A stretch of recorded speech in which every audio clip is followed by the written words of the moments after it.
Tere, mina olen Aleksander ja olen Tech-grupis projektijuht ja siis ma räägin lühidalt, et millega me tegeleme.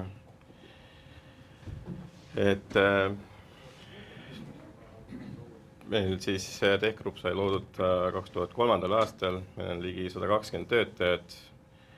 Ma olen kuskil 15 on insenerid, kuskil 20 on siis kontoritöötajad ja ülejäänud siis tootmises ja meie põhiturud on siis Saksamaa, Soome ja Šveitsi. Ja 2 aastat tagasi me kolisime siis uute majja ja siis meil on 2 äri põhisuunda, üks on siis tootmise automatiseerimine ja sealt peamiselt kliendid on siis Eestis või lähiriikidest, Soome või Läti ja masinaehitus, kus me siis pakume klientidele koostamist, ehk siis nemad saaks keskenduda oma siis äriarendusele ja oma tehnoloogia arendusele, et meie võtame nende käest seda tootmist, et tehase automatiseerimine on siis laias laastus mingite protsesside automatiseerimine läbi robotite või muu automaatika, kus võib-olla standardmasinad ei saa hakkama ja enamus on siis valitiseerimised, koostamised või testimised ja need tööstusvarud, siis on päris palju. Nii toidutööstus kui ka elektroonika või siis mööbli tootmine. Ja masinaehitusel me siis pakume kliendile projekti juhtimist, pakume neile ka disainiteenust ja vastutame siis tarneahelast ja koostamisest. Ja kui need masinad on valmis, siis me saame ka neid testida ja mõnede klientide puhul me siis tarnime ka lõppkliendile, ehk siis kliendi poolt tuleb ainult tellimus ja siis valmis masin läheb juba meie kliendi siis lõppkliendile. Siin on erinevad siis tööstusharud, kus me oleme nagu koostööd klientidega teinud. Näiteks ka tööstuslikud röntgenmasinad või siis apteegi automaatsed sorteerimis- või laolahendused ja erinevad siis testiseadmed.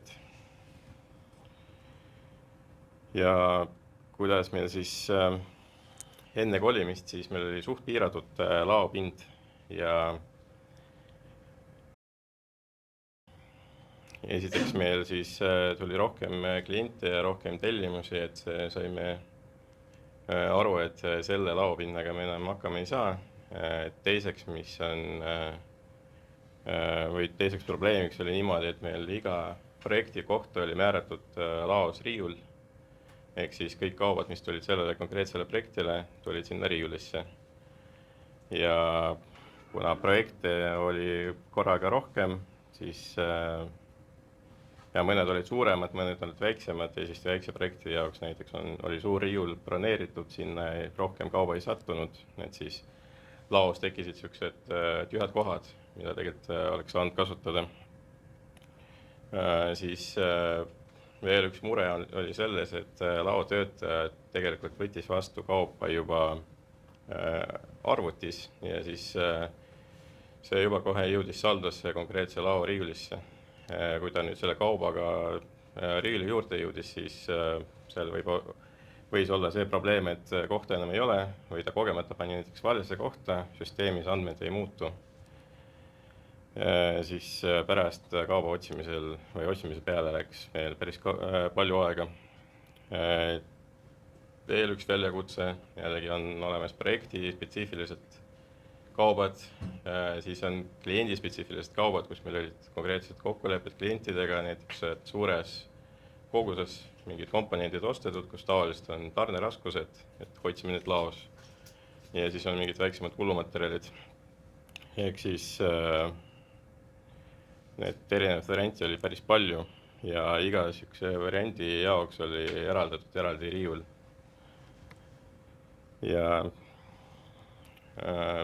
vastuvõtul meil oli siis jagatud, et osad kaubad läksid lattu ja kui kaup tuli sellele tellimusele, mis oli juba töös, siis see oli suunatud kohe tootmisele. Aga laoriiulite puhul meil oli siis piiratud ruum, siis riiulite etteandmine konkreetsetele projektile oli käsitöö, ehk siis lao juhataja pidi ise määrama need riiulid. Kui see projekt oli lõppenud, siis pidi ise ka nüüd seda ära kustutama. Et see on niisugune kõik käsitöö ja tootmisala oli meil üks suur ala, meil on küll erinevad tiimijuhid, aga siis laotöötaja tegelikult ei teadnud, et kuhu seda kaupa reaalselt vaja viia. Et selle info saamisega või info saamine oli ka aega nõudev. Ja see teine protsess, et kus me hakkame tootma või koostama, siis toimub see tootmistellimuse noppimine, siis see noppeprotsess iseenesest oli ka üsna keeruline. Et kõigepealt programm vaatas, mis kaubad on projekti riiulis, siis vaatas, kas midagi on kliendi riiulis ja lõpuks jõudis ka kulumaterjalini. Ehk siis, kui me räägime sellest laotöötaja tegevustest, siis kõik see noppimine oli paberkandjal. Niisugune keskmise suurusega projekt koosnes 300 või 400 komponendist. Ja see on mitu A4 lehte. Lisaks komponentide numbrid on üsna sarnased, et võib-olla ainult üks number on erinev, et seda nagu paberi peal jälgida on üsna keeruline. Ja tihtipeale, kas need riiulid läksid vahetusse või siis võeti vale komponent. Lihtsalt kui see töö sai tehtud, kaubad sai komplekteeritud, siis täpselt sama info oli vaja ka arvuti taga Business Centralis sisestada, mis on järjekordne eksimisvõimalus, kas on valed kogused või valed riiulid või need eksimisvõimalusi oli palju. Ehk siis miks me nagu üldse tahtsime seda muuta, oligi siis vähendada niisugust käsitööd, vähendada vigu ja ka tõsta andmete kvaliteedi Business Centralis, et need andmed oleks ka õiged Business Centralis. Ja siis me võtsimegi, või see plaan oligi muuta natuke seda laoprotsessi ja lisaks me võtsime kasutusse need skännerid, millest Terje rääkisin, et meil on need samad skännerid, need Honeywellid praegu töös ja ma ütleks, töötavad päris hästi.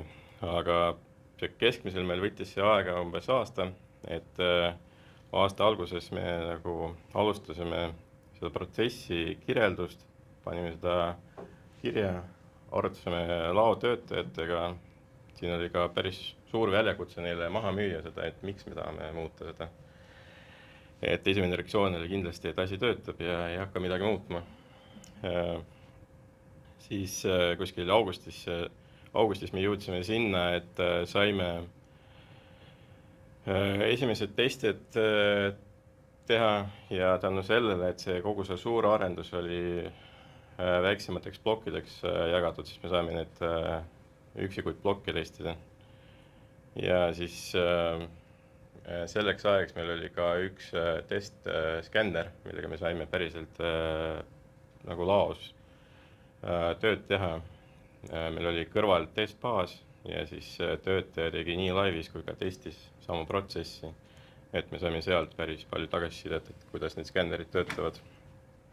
Kuna see arendus alati niisugune väljakutse, et meil oli kindel tähtaeg, aga me selleks ajaks erinevatel põhjustel ei jõudnud tervet seda protsessi valmis, siis septembris me kolisime uude majja, et see protsess oli poolikult muudetud, aga me võtsime kohe skännerid kasutusse. Ka niimoodi me saime nendega siis kaupa vastu võtta ja ka tootmisele välja anda. ja kuskil detsembris me saime juba kõik laoprotsessid paika Business Centralis ja saame nüüd kasutada seda, mis me oleme vastuvõtul muutnud, et kõik need saatelehed, meil ei ole kindlasti see ettevõte, kellel need saatelehed tulevad juba ribakoodidega, et peame ikkagi ise kõike kontrollima, aga laias laastus töötaja võtab saatelehe järgi kaupa vastu, kontrollib kogused, kontrollib, kas on õiged kaubad ja siis süsteem annab jälle neid kleepsud, kus on siis ribakood ja tootekirjeldused. Ja Business Centralis siis võtame kauba vastu, aga ta ei lähe otse kusagile lattu või tootmisse, siis ta jõuab ajutisse alusele ja sealt juba toimub see jagamine. Et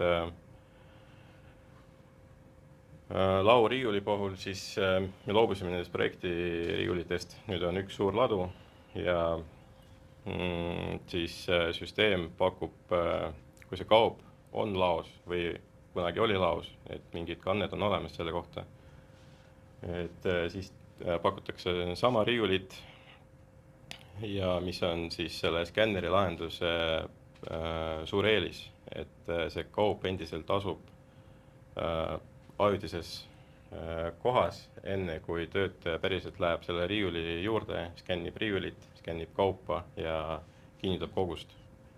Et kui juhul, kui see riiul on juba täis, et kasti enam ei mahu või ta näeb vajadust kusagile mujale panna, et siis tegelikult ta iga hetk saab seda otsust muuta, aga sellega me tagame, et tegelikult andmed on Business Centralis alati õiged.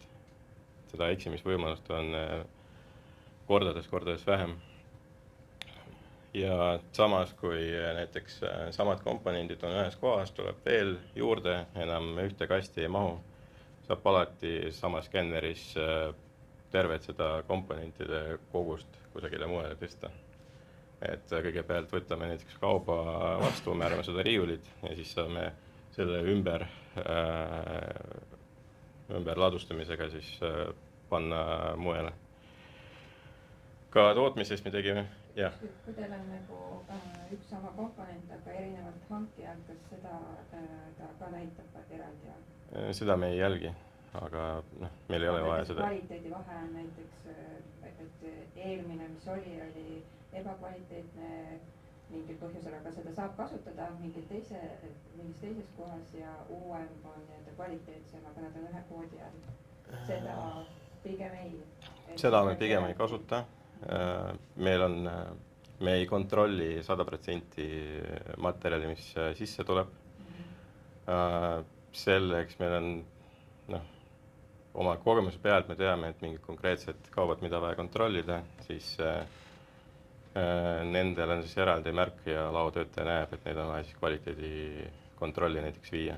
Et siis ta kaup on ikkagi vastu veetud, aga siis ta ei vali laoriiulit, vaid ta valib kontrolli käru.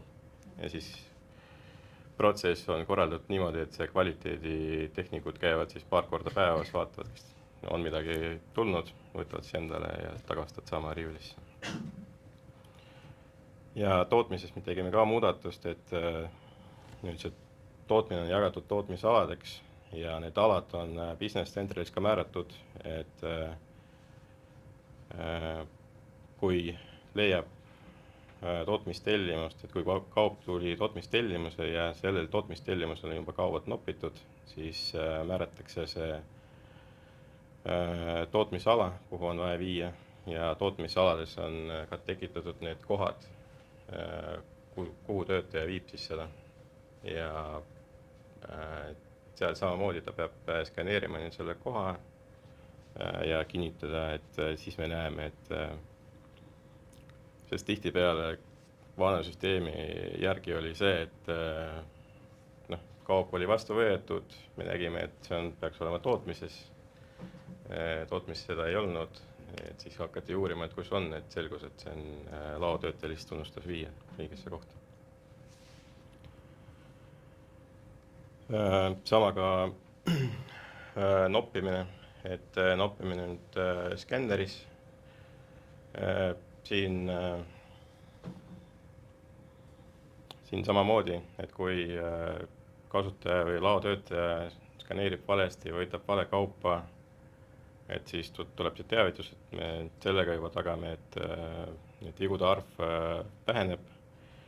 Lisaks, kui skänneris on kõik kaubad nopitud, siis me enam ei pea arvutis midagi sisestama, et laotöötaja siis kohe skänneris postitab seda dokumenti ja kaubad lähevadki automaatselt tootmisse. Et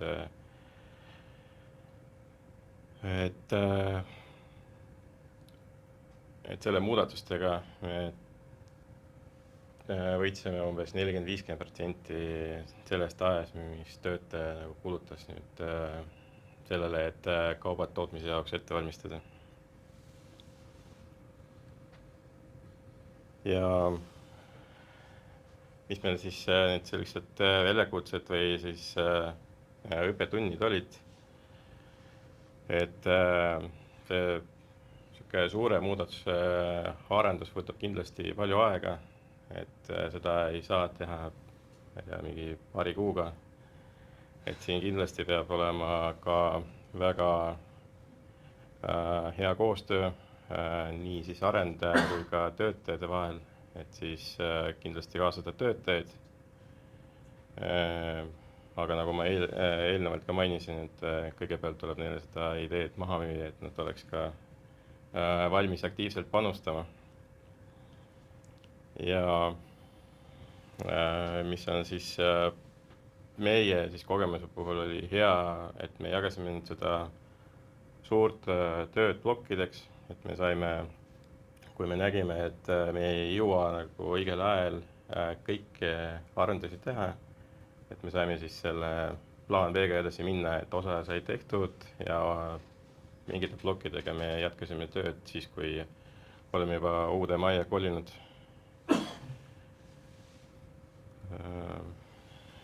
Ja mis on nagu kõige suuremad või kus need võidud, kus me näeme võitu, et me muutsime seda laoprotsessi, on see, et efektiivsus, et kiiremini saame tootmistellimusel ette valmistada laos. Kindlasti see vigade arv vähenes, et ehk siis tänu sellele ka meie Business Centrali saldod ja see info, kus need kaubad asuvad, on ka kvaliteetsem, et seda võib usaldada. See töövoog, et kõik need kaubad ikkagi jõuavad õigesse kohta õigel ajal. Eriti meie jaoks on oluline, et see tootmine saaks komponendid õigel ajal kätte. Ja ka laotöötajate see tagasiside on positiivne, et vähem paberimajandus, lihtsam ja. Kas inimeste arvuga ka midagi toimus? Ütleme niimoodi, et me saame rohkem teha sama arvuga, et tellimusi sai rohkem, aga siis me ei pea lihtsalt kedagi juurde võtma, et muidu alati oli see. Protsessi käigus ei ole inimesi juurde vaja? No me võtsime paar laotöötajat ikkagi juurde, aga lihtsalt kuna me nägime, et see lao siis korraldamine ja kogu see vajab rohkem ressursse lihtsalt. Aga ma arvan, et jah, et 3 aastaga tellimuste arv on päris suureks läinud, aga me saame ikkagi sama jõuga seda tööd ära teha.